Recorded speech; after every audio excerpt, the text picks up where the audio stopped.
This now because it is a demonstration of atmospheric pressure. You see, ladies and gentlemen and boys and girls, what I'm trying to do is not teach any physics in these recitations, but rather stir your interest by events which are dramatic for the soul. Here is a sheet of paper, about 20 inches one way and 30 the other, 600 square inches. On each square inch, 15 pounds of air. 600 times 15, 9,000 pounds of air. And you know, as I did before, I'll do it once again. I cannot move the weight of that air. There it is. And I say that is staggering to contemplate, the push of the air. Hey, what's up, everybody? John the Morgile here, back for Section 3 of The Globe is Dead. Picking up right where we left off in Section 2, obviously, with pressurized suits in space, and then the temperature flux in space. The problem is a non-pressurized spacesuit would expand to extreme levels when exposed to a vacuum. This goes back to the relationship between, pressure and density. A pressurized suit would explode when exposed to a vacuum. The only way to prevent this would be to have an extremely strong suit made of structural metals designed to withstand the tremendous outward pressure to prevent it from exploding, or to ensure that the interior of the suit is pressure neutral to the exterior of the suit. So in other words, the interior of the suit would need to be a vacuum in order not to explode, and that certainly is not what, conducive to the astronaut inside, and that's not what they claim to do. And nor, of course, such a thing would not be feasible for the human inside the suit, of course. But pressure differentials have nothing to do with how slowly you repressurize an environment either. That's just what makes it safe for living organisms to transition from, say, a low-pressure area to a high-pressure area without suffering dangerous consequences of such an abrupt change in barometric pressure known as the bends, or pressure sickness. The point is no matter how slowly you depressurize an area on the ISS to allow for spacewalks or moonwalks, or from the capsule, the alleged pressurized suits would inflate and explode due to the complete lack of barometric pressure in the alleged vacuum of space. Truly, the only sort of spacesuit that could withstand existing within the vacuum would need extreme tensile strength and should be designed to inflate to many times its normal size in order to prevent inevitable catastrophes due to wear and tear on the materials, just due to flux of use, making up the spacesuits which don't exist. So the simple fact is that astronauts are faking spacewalks from within large water tanks containing replicas of the space station right here on Earth in the confines of top-secret government installations. Does anyone find it odd that not one single astronaut in space has experienced a loss in pressure of their imaginary spacesuits? And, this would be a common occurrence if you think about it, but we know they're lying about this because the spacesuits should look like the Stay Puft Marshmallow Man, or, like the Michelin Man, or an immovable cast iron suit to withstand the immense disparity between the interior pressurized suit versus the exterior vacuum.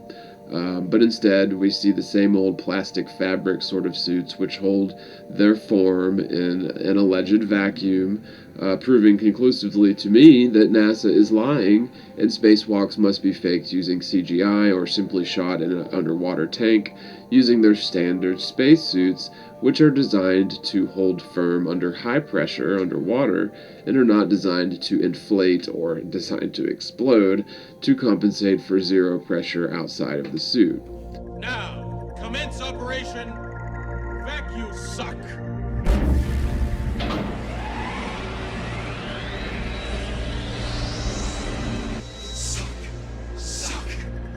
As the great late Nikola Tesla stated, there is no energy in matter other than that received from the environment.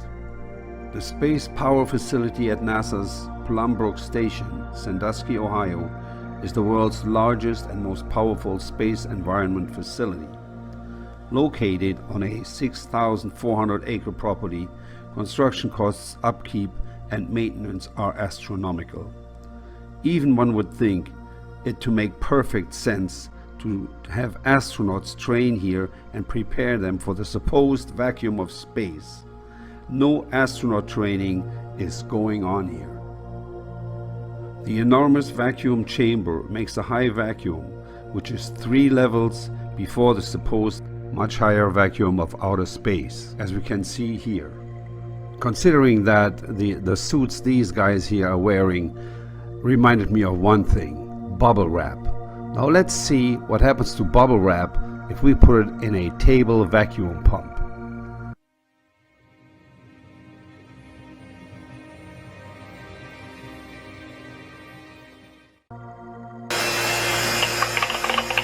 Oh my God, look at it! Woo! Oh my God, look at it! And for anybody who has any doubts how powerful a vacuum can be and what it can do to a puny tin can of a spaceship, a wimpy space suit, or a small leak even in outer space, check this out. We're loading 42-inch 480 wall steel pipe, 3 to a truck. Pipe are about 40 feet in length. Artificial gravity failure. Shit. We're loading them with an AccuVac vacuum attachment on a 450 John Deere hoe. Pipe weigh about, I think I said the pipe weigh about 9,000 pounds a piece. This vacuum attachment will pick, this one I think will pick 30,000 pounds. That's 15 tons just on a vacuum. The ridiculous spacesuits, which the Hollywood and NASA Freemasons like for us to accept as real, would suffer the same fate in the vacuum of space as bubble wrap in a tabletop vacuum chamber, being popped and depleted of oxygen instantly. And seeing as the human body mainly consists of water, the following clip will demonstrate what would happen to these astronauts.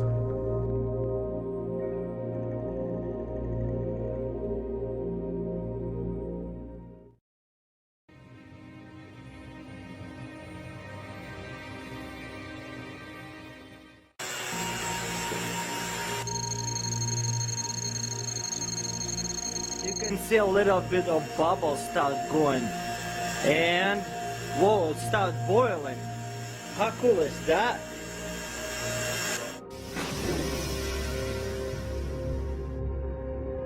But the ultimate and most dangerous test was a huge, specially constructed vacuum chamber. They were able to pull all the air out, create a big vacuum. That way we could test our suits to make sure there was no leakage. One such test narrowly avoided disaster. Jim LeBlanc was the test subject in the vacuum chamber. This is one of the rare instances where they tried to use a spacesuit in a vacuum chamber, but quickly realized that it's impossible in a high vacuum, so they immediately started using swimming pools to train and remained silent on the absence of vacuum chamber training by astronauts, which basically is a lie by omission. As I stumbled backwards, I could feel the saliva on my tongue starting to bubble just before I went unconscious. And that's kind of the last thing I remember. Essentially, he had no pressure on the outside of his body, and that's a very unusual case to get, and there's very little in the medical literature as to what happens when you have that. There's a lot of conjecture, that your fluids will boil, You can see a little bit of bubbles start going. I could feel the saliva on my tongue starting to bubble. They weren't able to construct proper spacesuits, and they didn't want their spacemen to get boiled, so they went to the swimming pool. Here's where they simulate fixing a space shuttle, fixing the ISS, or working with other modules. It's the same as far as every rail, as far as every bolt, as far as where every rail should be in place. They have to go turn a bolt 98 times, space. And which ISS module is in the pool right now? Pretty much everything that we have in the pool except for the Russian segment. They went from a no-pressure environment to a pressure environment, which makes no sense and simulates zero gravity only and exclusively for the camera. I'm astonished by how difficult it is to actually move around. The idea, like from the movie Gravity, that you could like reach out and grab something with one of these gloves? No way. Not gonna happen. Now came the most critical part of the mission. Two space surgeons began a complicated operation to replace several black boxes buried inside the satellite. After slicing open the skin, they disconnected hundreds of wires and then reconnected them, using the cargo arm as a moving work platform.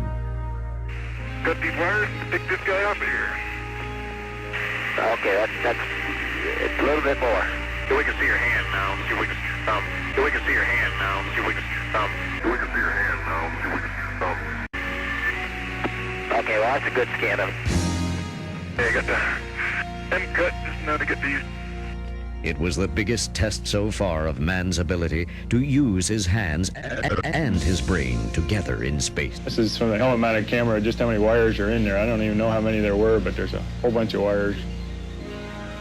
This is the part I think I mentioned to you folks. If there was anything I really didn't think that we might be able to do, it was to change out all these little electrical connectors, and these guys made it look like a piece of cake, just like they'd been doing it all their lives. There's 11 connectors, and each one of them had up to like 78 wires in it, so but it would turn out to be, after all the training we did, it really wasn't very difficult.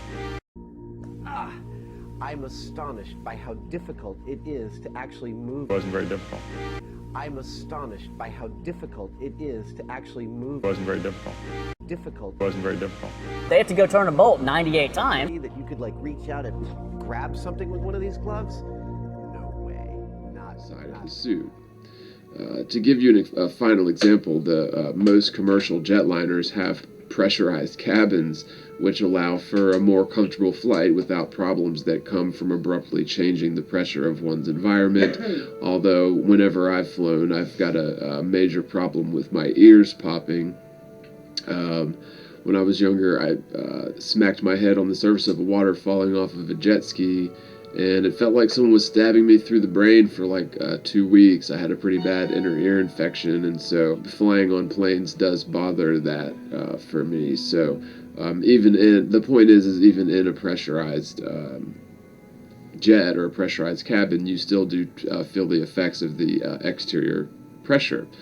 Now, for argument's sake, if the jetliner were made of a flexible material like rubber, the jetliner would indeed expand as altitude is gained, much like a weather balloon, as the interior pressure, staying the same, would be greater than that of the exterior pressure, and this would be proportional, of course, with altitude. The exterior pressure decreases, and so you have an expanding of the interior gases due to the lack of inward push from the ambient atmosphere. Now, if the same hypothetical pressurized rubber plane, inflatable airplane, or expanding airplane, this is just for shits and giggles here, but if it were placed in a perfect vacuum, the flexible material would expand greatly and eventually explode naturally to find equilibrium with its environment.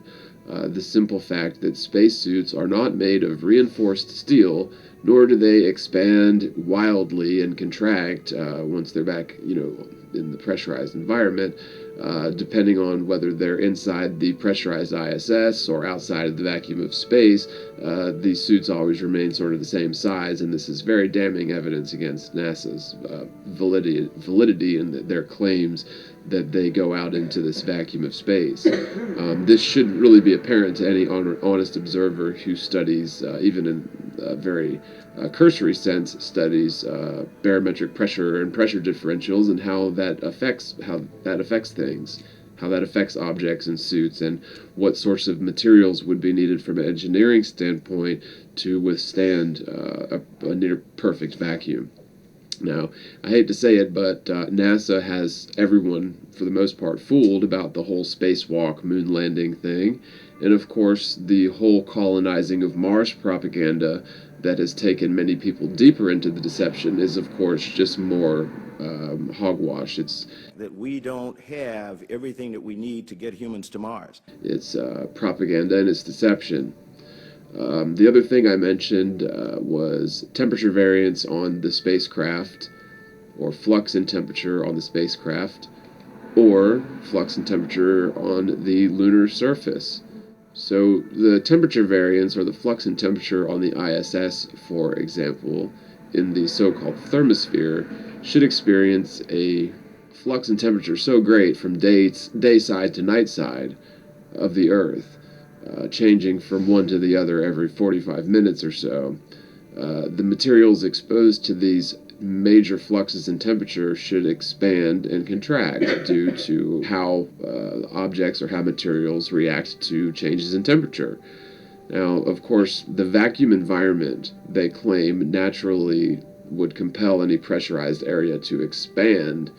However, this would be exacerbated by flux in temperature from day to night, expanding and contracting, occurring once every 45 minutes from one extreme to the other, to an observer in the hypothetical ISS. Now, people argued that since the ISS is in the thermosphere and the molecules of atmosphere are so sparsely spread out, they're so far apart, that the area is not affected by conventional heat transfer. The problem I have with this claim is that the ISS itself is not made up of molecules so disparate that they cannot hold or transfer heat energy. And in fact, the ISS is made up of dense metallic molecules, if we're going to use that terminology.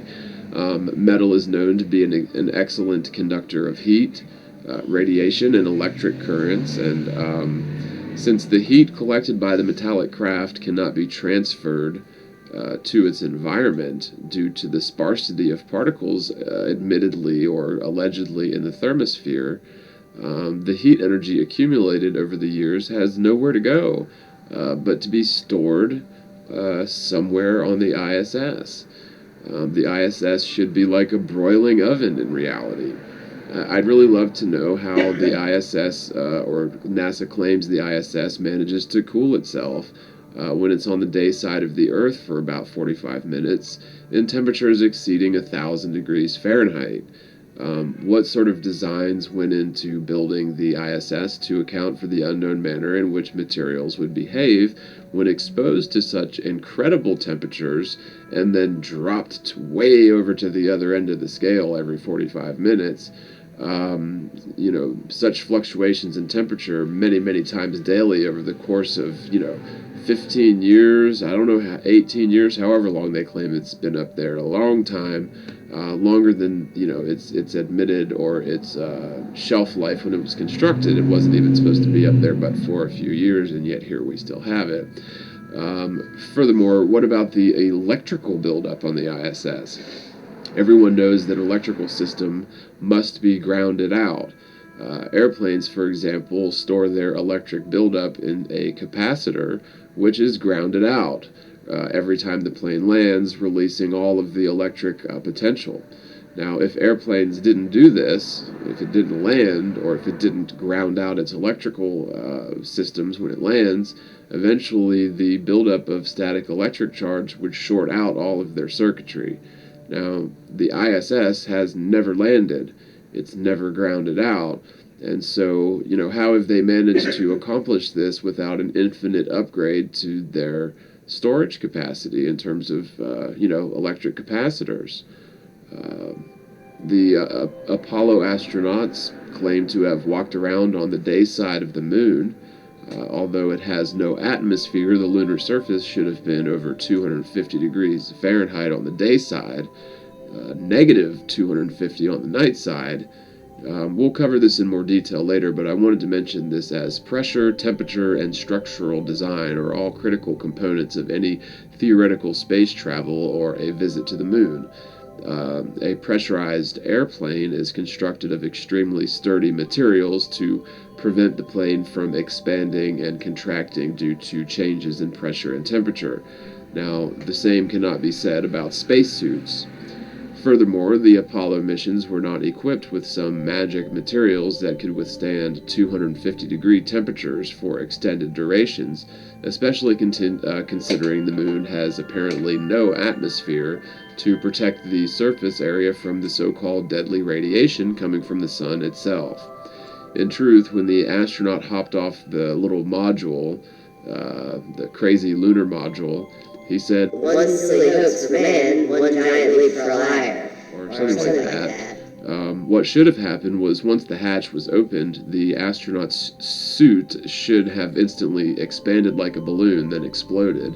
Then the astronaut himself should have expanded like a balloon and exploded.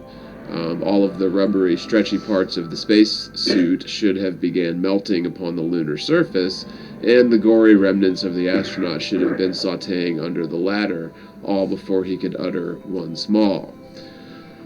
Really, the famous word should have been "one bloody mess," coming from the guy who watched him hop out of the landing module.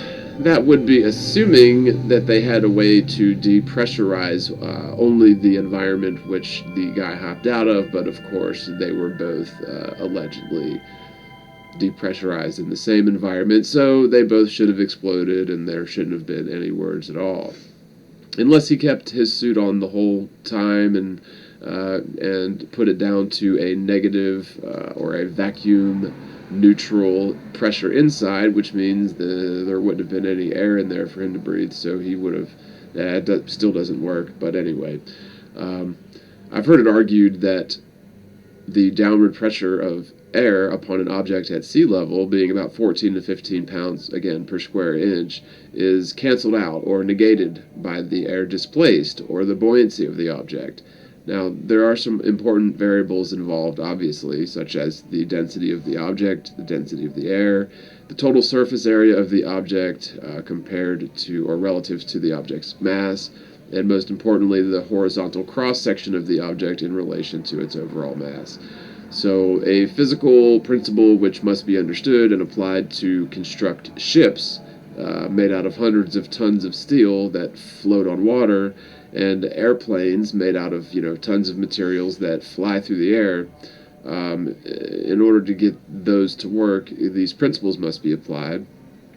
For example, a single flattened out sheet of paper will experience a similar downward pressure of the air above. Do this now because it is a demonstration of atmospheric pressure. You see, ladies and gentlemen and boys and girls, what I'm trying to do is not teach any physics in these recitations, but rather stir your interest by events which are dramatic for the soul. Here is a sheet of paper, about 20 inches one way and 30 the other, 600 square inches. On each square inch, 15 pounds of air. 600 times 15, 9,000 pounds of air. And you know, as I did before, I'll do it once again. I cannot move the weight of that air. There it is. And I say that is staggering to contemplate. A single flattened out sheet of paper will experience a similar downward pressure of the air above, yet will experience less buoyancy than a granite cube with the same upper surface area. So in other words, a granite cube is going to displace more air than a sheet of paper with the same, 2D dimensions. Now, of course, the granite cube will weigh more as it's more massive and of a higher density. However, the buoyant forces exerted upon the stone will be greater than that of the sheet of the paper, as the stone displaces more air than the paper. Even with the aforementioned variables involved, I believe the claim of buoyant forces exerted upon an object at sea level, negating the downward push of a column of air rising miles overhead, should be questioned, as objects weighing slightly less at higher elevations due to lower barometric pressure is a fact. So it really leads me to believe that the downward push is of extreme significance in terms of rendering mass with weight on a scale. In other words, the downward pressure of the atmosphere is greater than the buoyant force under most normal circumstances we're familiar with in the troposphere. or the lower layer of atmosphere above the face of the Earth, rich in oxygen and carbon dioxide, amongst other gases. But there are, of course, exceptions, like a helium balloon or a hot air balloon, but for all intents and purposes, atmospheric pressure is the dominant force pushing down compared to the upward buoyant force, or the atmosphere displaced by an object.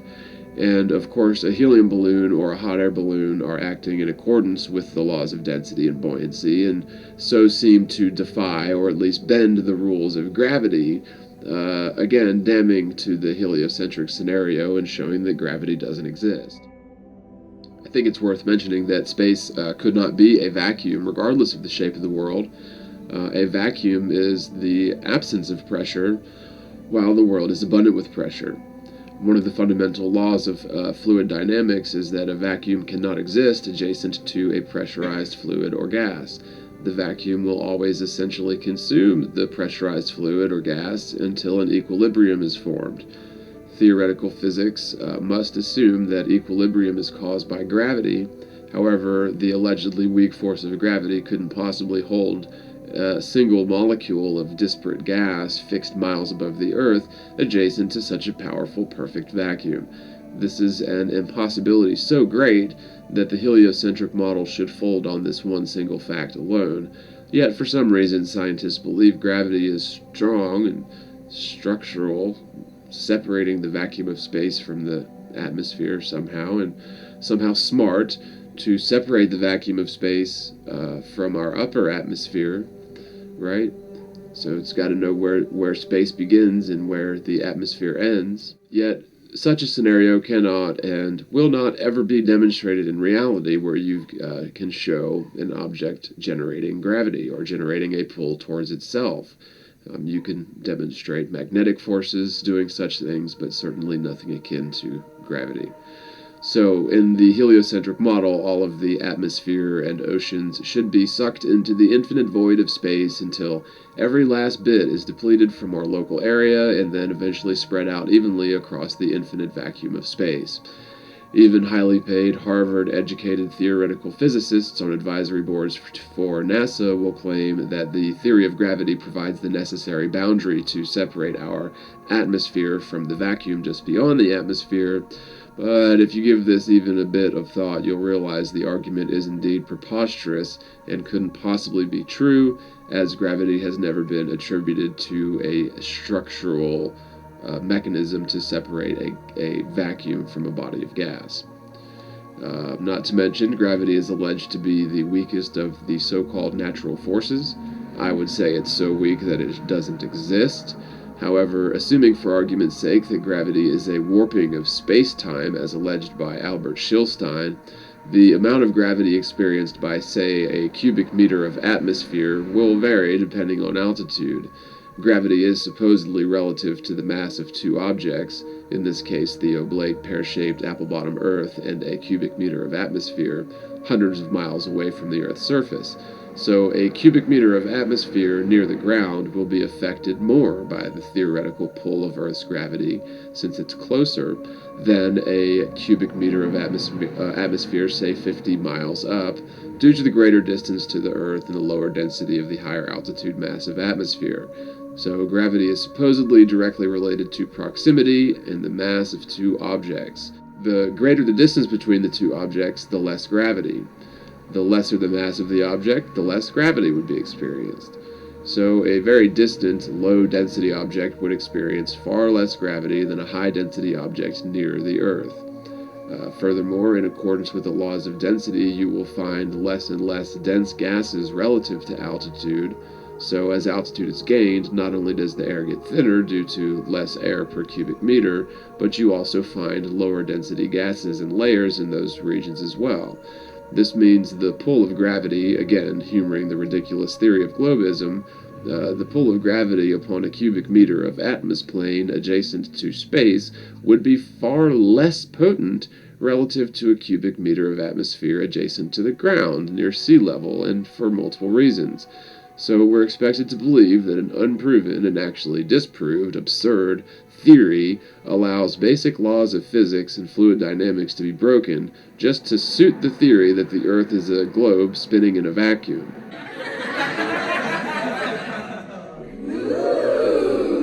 We're expected to believe that gravity is not strong enough to hold a helium balloon near the ground in the thick, dense troposphere, yet gravity is strong enough to hold a single molecule of gas adjacent to the strong vacuum of space. Furthermore, we're expected to believe that this single molecule of gas is also compelled to spin in sync with the ground many miles below due to the conservation of angular momentum, breaking the laws of rotational body as a fixed frame of reference, which was described earlier. Give me a break, seriously. But this is what Globers believe. Does anyone else see how preposterous this all is, or is it just me? Is this beginning to make sense to some people? I hope. I would say these are shocking examples of how science has failed to remain objective and skeptical when considering basic premises involved with heliocentrism. This means that the scientific method is not actually being followed, and the theoretical physicists, therefore, have failed humanity through nothing less than willful ignorance and arrogance and an adherence to a dogmatic belief system. The abundance of such oversights and misunderstandings and really just obvious things that were missed by professional scientists and astronomers are so bountiful. My ability to be surprised by the ignorance and arrogance of theoretical physicists has been whittled down to essentially zero. In other words, I wouldn't be surprised if theoretical physicists claim tomorrow that dark matter has been proven because our model doesn't work without dark matter. Therefore, dark matter has been proven. You see, we know the Earth is a globe spinning in a vacuum, so in order for this cracked-out idea to work, we must have gravity. Gravity is what causes my feet to remain stuck to the side of a spinning sphere zipping east at 1,000 miles per hour near the equator, vertically dropping around that curve at 135 miles per hour, while the Earth goes 66,000 miles an hour around the Sun. Gravity is what causes our planet to orbit the Sun and the Sun to orbit the galaxy. Gravity also provides an impenetrable barrier between the vacuum of space and our upper atmosphere, contrary to all logic and proven laws of physics, but hey, who cares about any of that?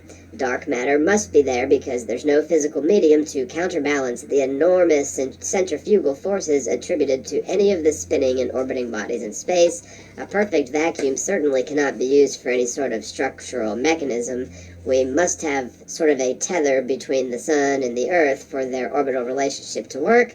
Therefore, dark matter is a proven fact or a law of physics. Dark matter must exist in order for our model to work.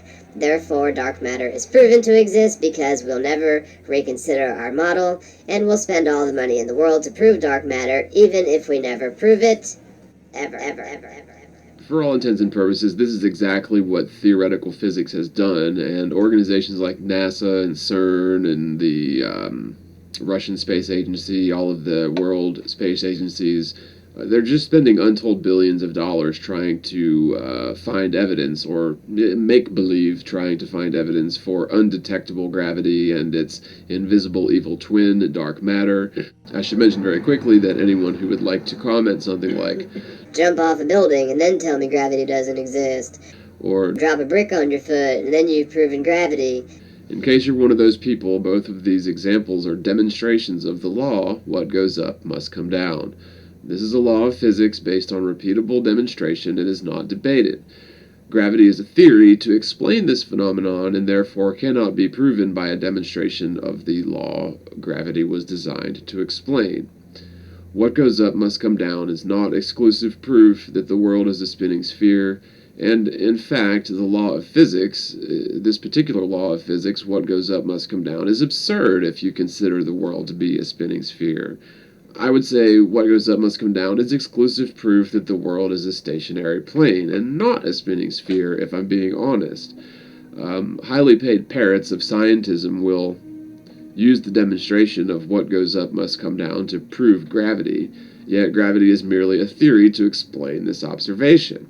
The observation is not proof of the theory of gravity. Roll the slinky clip.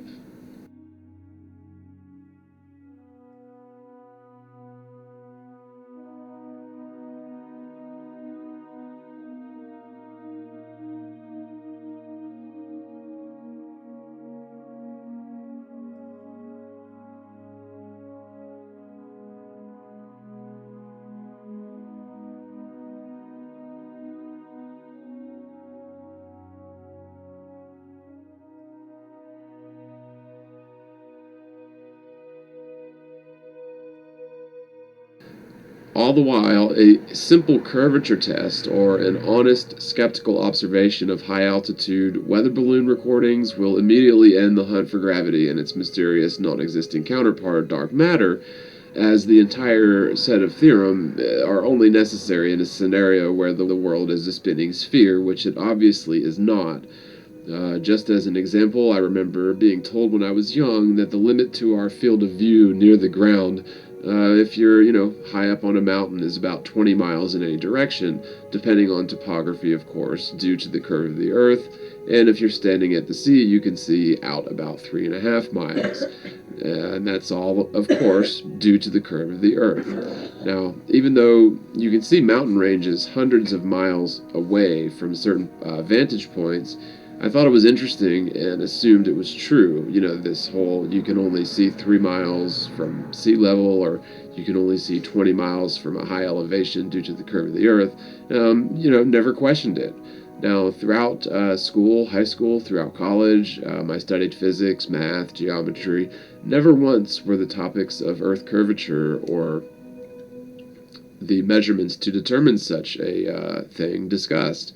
The fact is, there is no measurable inverse square declination upon standing water or flat plains of Earth due to this very elusive Earth curvature we've all been taught to believe exists. The curvature of the Earth seems to have always been an assumed fact, just as sure as what goes up must come down, strictly because our secular views are founded upon the assumptions of ancient philosophers. By the way, these ancient philosophers did not have the ability to test many of their theories, such as send up a weather balloon, or fly a plane, or understand electromagnetism, or whatever, instant communication. The more you look at this rationally, the more you'll find throughout the history of science simply assuming or the presumption that the Earth is a sphere to reach the ultimate conclusion that the Earth is a sphere. Such assumptions are what give us the estimated distance to the Sun and the circumference of the Earth. Any scientific testing to either support or discredit the Earth's curvature has been completely omitted from all scientific study, including geology, astrophysics, theoretical physics, and even architectural plans involving long bridges, canals, or railways. So none of this is ever mentioned, brought up, it's never studied, but during my junior year of high school, we literally built miniature rockets, which we launched near the end of the year. But never once did we discuss or attempt to measure the curve of the Earth over the course of my entire education. And I think that goes for pretty much everyone. This is a tragedy, as the word geometry etymologically translates to measure the Earth. How ironic is that? I'm 100% certain that the only time the topic of the elusive, non-existing curvature of the Earth was discussed strictly in the context of ridiculing the truth, which is the Earth is a stationary plane, but never in terms of actually measuring for this curvature or proving the curvature exists by experimentation or observation or, measurement. Never happened. So what is so ironic is the fact that people so firmly believe that they live on a spinning sphere, they will use hypothetical theory, which is dreamed up to support such the belief system, such as gravity, as proof of their belief system. Again, not arguing the fact what goes up must come down. The only way this sort of observation would be possible on a spinning spherical reality would be if you had something like gravity, an attractive force towards the center of the spinning ball to counteract or negate the centrifugal force created by a ball spinning about 1,000 miles per hour near the equator, not to mention walking around on the sides of any object that's spinning without some sticky substance or fastener on the bottoms of our feet. But again, this entire argument or frame of mind requires the presumption that the Earth is a spinning ball in the first place. What goes up must come down actually works quite nicely when you consider the reality that the Earth is a stationary plane without any bizarre, unproven theorem such as gravity to make it work in theory. And this perfectly illustrates the utter disconnect between theoretical science and reality. You cannot take a theory to explain an observation, then use the observation to prove the theory. In other words, what science has done is taken the obvious observation, what goes up must come down, and explain the phenomenon away, since the Earth is supposedly a spinning sphere, with the idea of gravity as an attractive force between masses. Then, people somehow believe that pointing to the original observation, what goes up must come down, somehow proves the imagined theory explaining the observation as to somehow prove the theory. This is not science, and dropping a brick on a foot is a demonstration of what goes up must come down, and is not proof of gravity. Uneducated goat herders thousands of years ago thought the Earth was flat, and if they traveled too far, they'd fall off the edge. This is another example of how propaganda and misinformation has helped the cockamamie heliocentric theory to survive. Backwards thinking, broken logic, and self-reinforcing belief systems have prevailed throughout history into the 21st century. Public schools are operated by federal authorities, just as NASA is operated by federal authorities, both of which are cranking out propaganda to perpetuate the unquestionable belief in space travel in spherical worlds in space. The federal government has plenty of motive to perpetuate this lie. Think of what would happen if thousands of people conglomerated for a complete geodetic survey of the Antarctic. Our entire modern paradigm is based on the assumption that we're all insignificant. The world is insignificant, and even the Sun and theoretical Milky Way galaxy are relatively insignificant in the grand scheme of things, according to the infinite space heliocentric model, which is shown to be fallacious by the lack of Earth curvature and axial rotation and all the other things I've mentioned so far, and many other videos as well. By keeping our eyes to the sky and filling our heads with romantic science fiction propaganda, the federal government has created a multifaceted, fail-safe brainwashing program which systematically manipulates our minds into agreeing with ridiculous theorem and considering them laws. Most of us spend the majority of our lives working and sleeping, so we don't really have time or proper motivation to skeptically investigate or second-guess what we've learned in the federal mind control programming for at least 13 years of our lives, starting when we were about 5. Those who have dedicated their lives to theoretical physics may spend an additional 4 to 8 years on top of that being more heavily indoctrinated with the idea of infinite space and the heliocentric lies.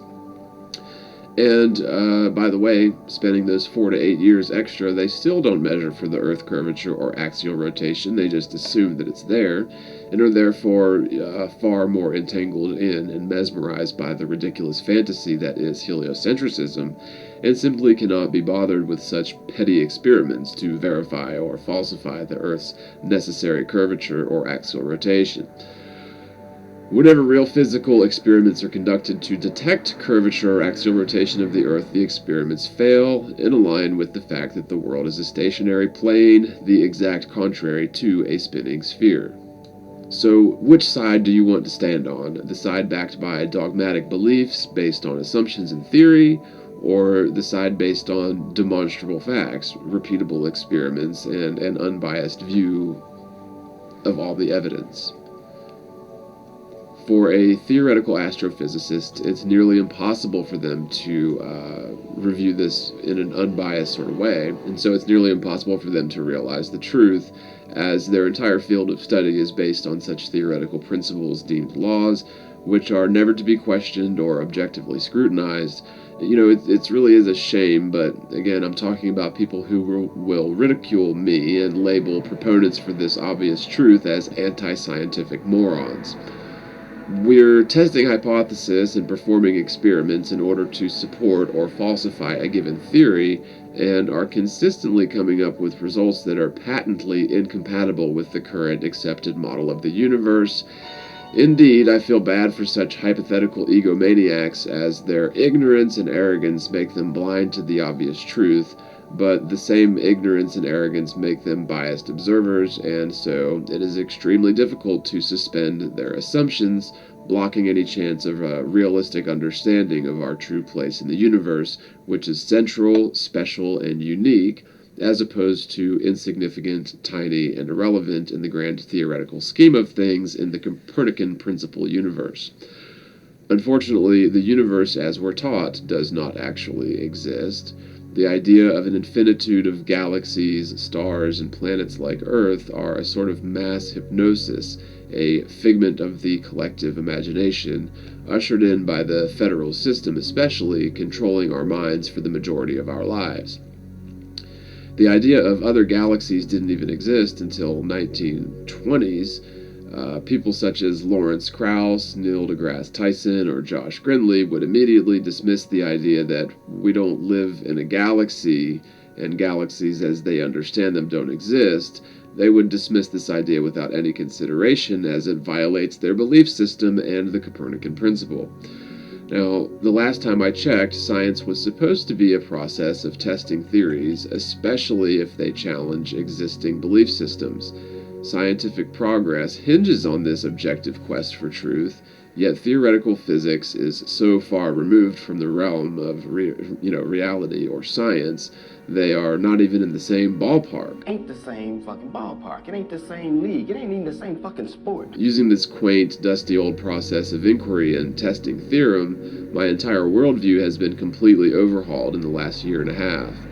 Once introduced to the concept of a static plane Earth as an adult, it took me about a week to drastically alter my entire worldview and accept the fact that theoretical science has gotten it all wrong, specifically theoretical physics and astrophysics. We've been trained very well to assume the Earth is a sphere in outer space and will autonomically focus our efforts to support this worldview, no matter what, regardless of the evidence shown to the contrary. This is because, up until now, most of us have had zero motivation to revisit this topic and skeptically analyze our worldview as rational adults.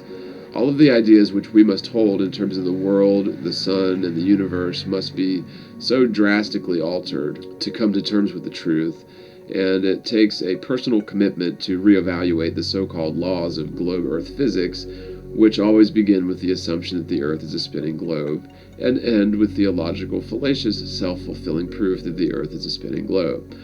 Such a self-gratifying process is exactly the same sort of folly as claiming that raisins are the droppings of flying woodland pixies, the proof of which is, well, obviously raisins are the droppings of woodland pixies because NASA said so. Also, raisins exist, duh.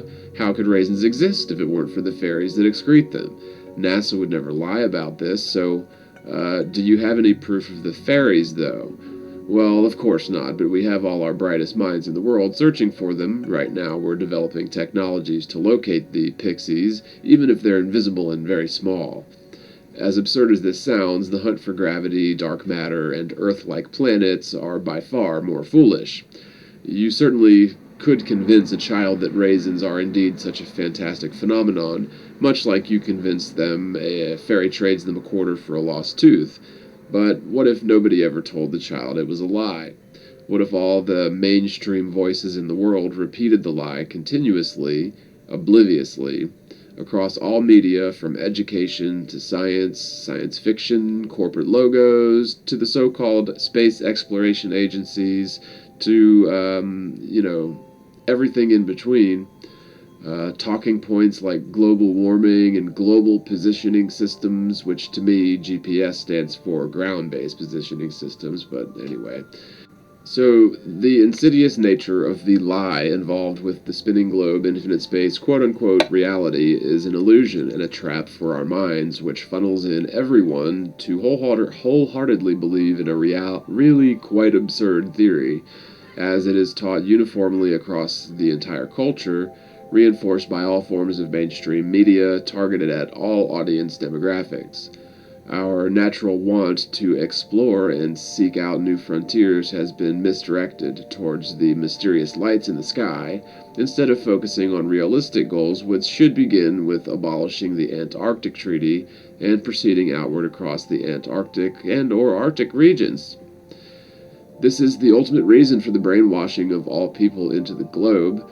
It puts us on an inescapable speck residing in the infinitude of space, and dissolves any beliefs we might otherwise have had that imply our world is somehow special or unique. Infinite space is a fantastic facade which allows for our minds to wander into the deepest reaches of impossibility in terms of galaxies, planets, and aliens, etc.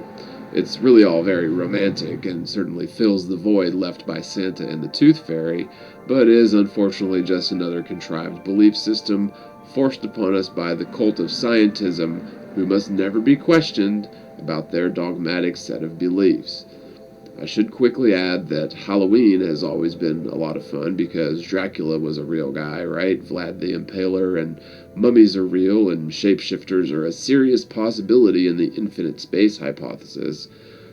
It seems that for whatever reason, our modern culture is designed to associate Christianity with myths like Santa Claus and the Easter Bunny, and I don't see that as by accident. I would even go so far as to say that the spherical Earth, infinite space, and all of the trimmings that go with it are nothing less than the Great Deception. The 666 connection is certainly there in triplicate in terms of the sphere and some of its attributes. For example, the distance in miles squared multiplied by 0.666 gives you the expected vertical drop due to curvature in feet. So if you're looking at an object that's 25 miles away, to calculate the expected vertical drop due to curvature would be 25 times 25 times 0.666, and that would give you the expected result in vertical droppage due to curvature. Another one is the supposed average speed of the Earth is 666 miles per hour around the Sun, and of course the hypothetical sphere Earth is supposedly tilted at a 66.6 degrees from the horizontal axis of the ecliptic.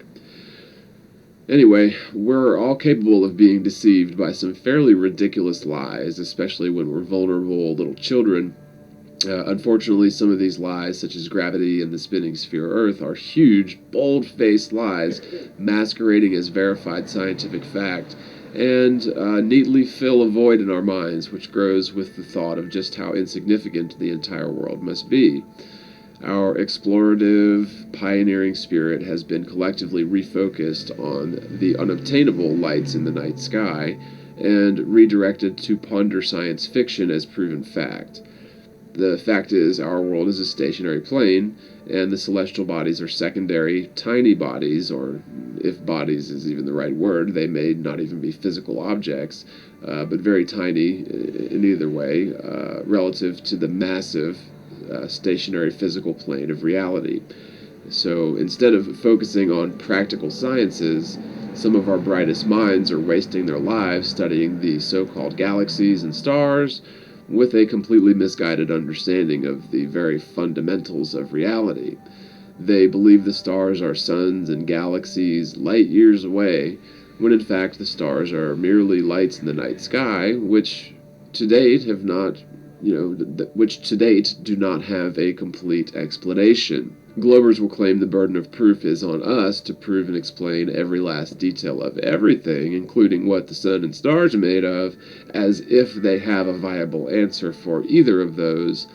We'll get into the theoretical hot atomic fusion later if I haven't already covered it, but in truth we must only disprove one single facet of the accepted model to debunk the whole thing, and the burden of proof is now on the Globers to show evidence for overall Earth curvature or axial rotation just for starters.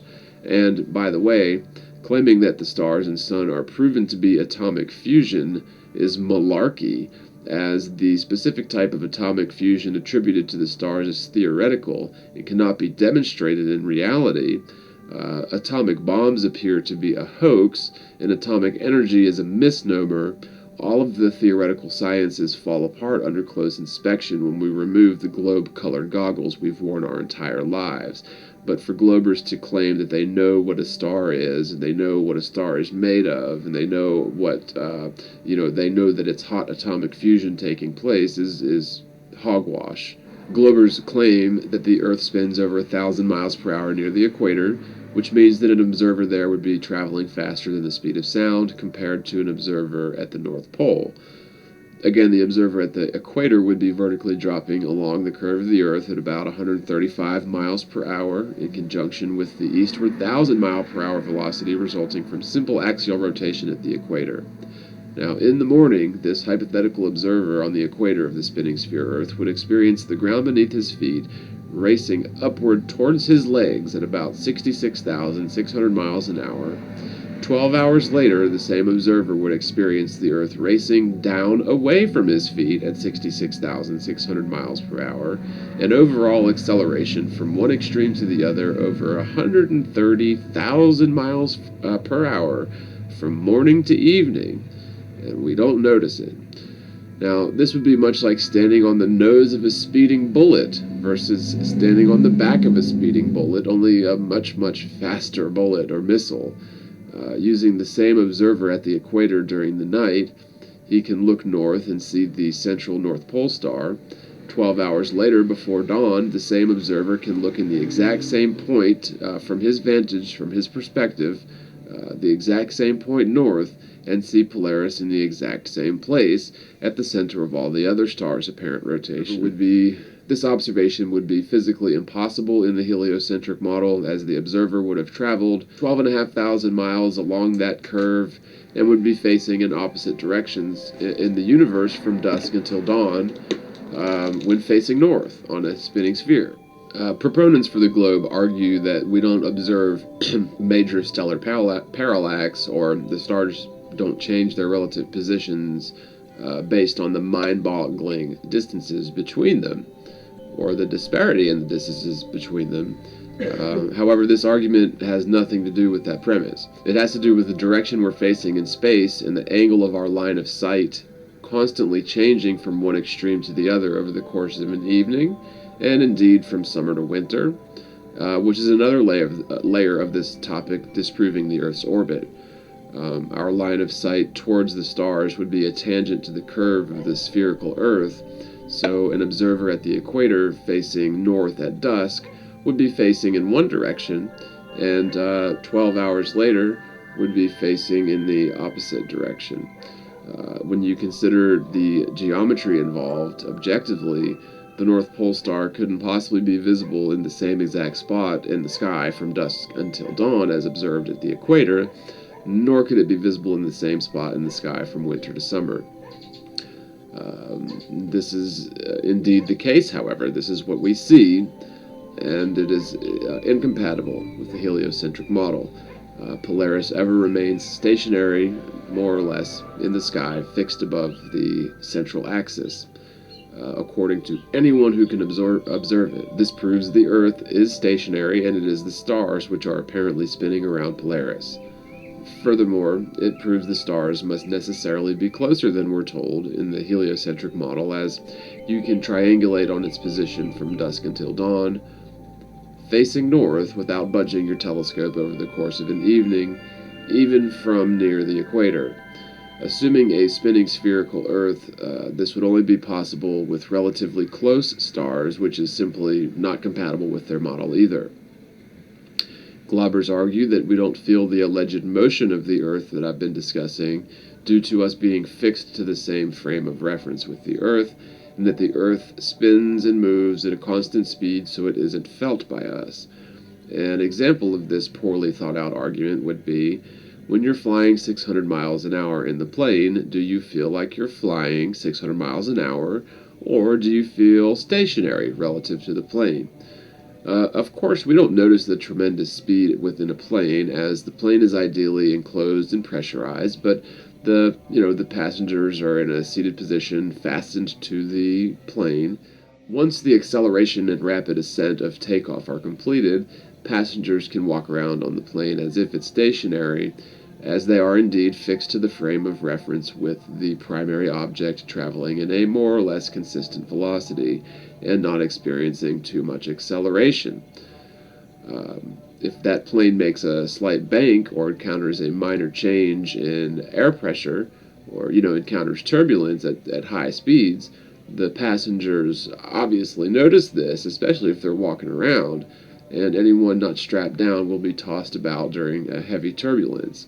as it is acceleration or change in that constant velocity that is felt, not a constant uninterrupted motion or fixed frame of reference. So to put this in globe Earth terms, if the plane were flying 600 miles an hour, spinning on its horizontal axis, so like constantly doing a barrel roll, considering the nose of the plane the axis, doing 600 miles an hour along a great curve, so constantly banking left, and ascending at, say, 5,000 feet per second vertically, the passengers on that plane would not only feel it, they would be a sopping pile of goo and bones by the end of the flight.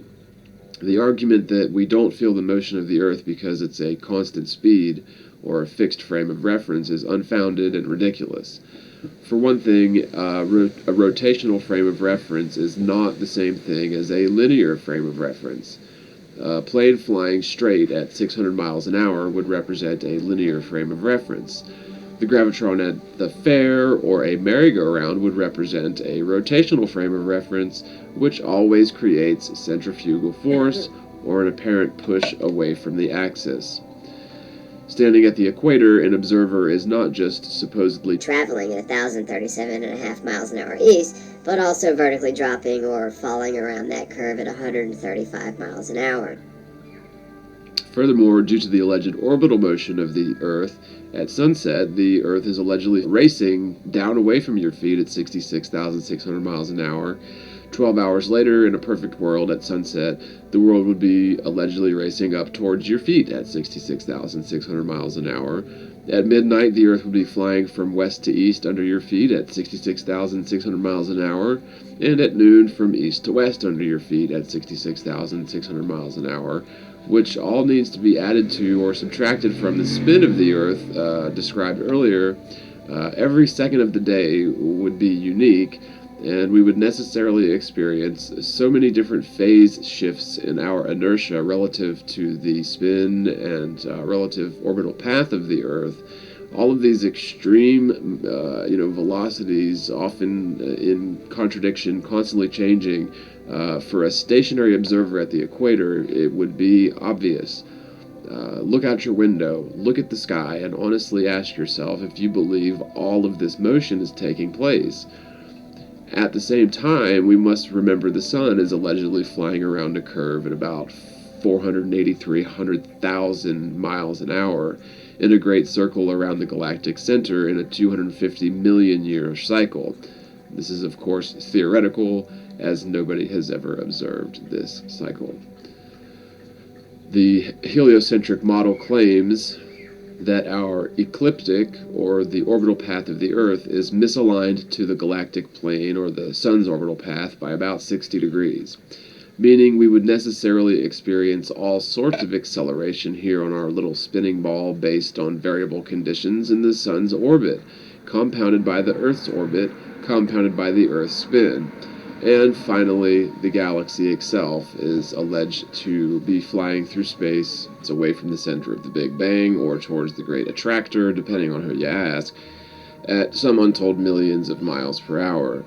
So again, the argument used by many globbers pertaining to the motion of the Earth, likening the world to an airplane flying at a fixed velocity, are merely parroting what they've heard and have not actually thought this through objectively.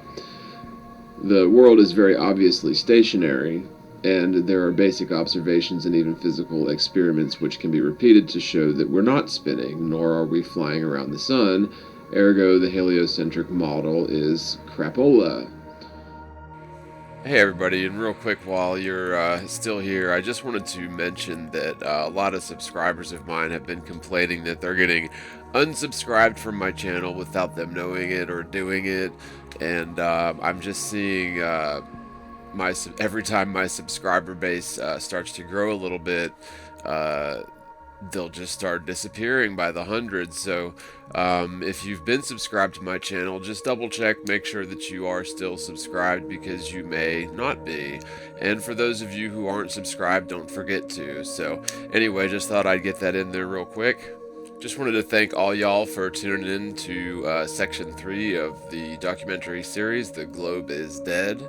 I've already got part 4 pre-recorded, so hopefully I'll have that out within the next week or two. Thank you all so much again for hanging in there and joining. I hope this was helpful. I hope this was informative. And at the very least, I hope this helped you to question your beliefs. So until next time, spread the word, spread the world, and peace.